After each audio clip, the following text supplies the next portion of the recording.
The ongoing battle of the blooms here in Southwest Florida. Algae blooms. But this could soon be a thing of the past thanks to a new approach. Wink News reporter Claire Galt shows us how it works. Floridians know this peaceful lake can cause chaos. When Lake Okeechobee's water levels get too high, like they are right now, the Army Corps of Engineers springs into action and begins discharging the water. When water is discharged from Lake Okeechobee, it does have the nutrients in it that are one factor of creating the algae blooms.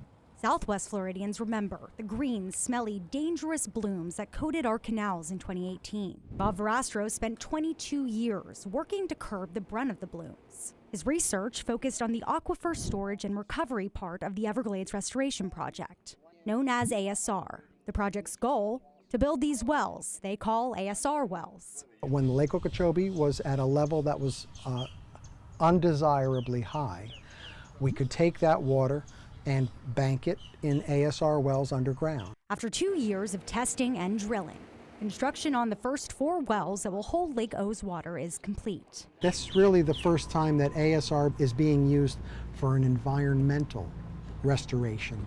Almost all of the other ASR facilities that are in operation are systems that have been providing drinking water for drinking water utilities, whereas the idea with this ASR project is that it truly is involved in trying to restore the ecosystem of Lake Okeechobee and provide protection and restoration to the Caloosahatchee estuary and the St. Lucie estuary. Verastro took me on a boat to see the wells along the Kissimmee River. From above ground, they look like a lump of sand. That's because the large volumes of water are stored beneath the surface. But Verastro told me that's not the only advantage of the wells. They could also help during dry spells. It can be used both to pump water into it and to also recover the water from the well.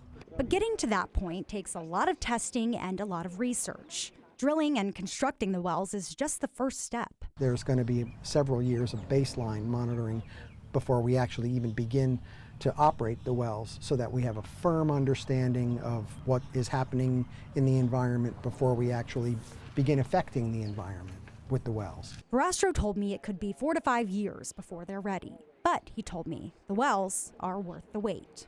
On Lake Okeechobee, Claire Galt, Wink News. Strong flooding is also a problem, especially over by the 10-mile canal. Here are some images from the Terra Verde condominium.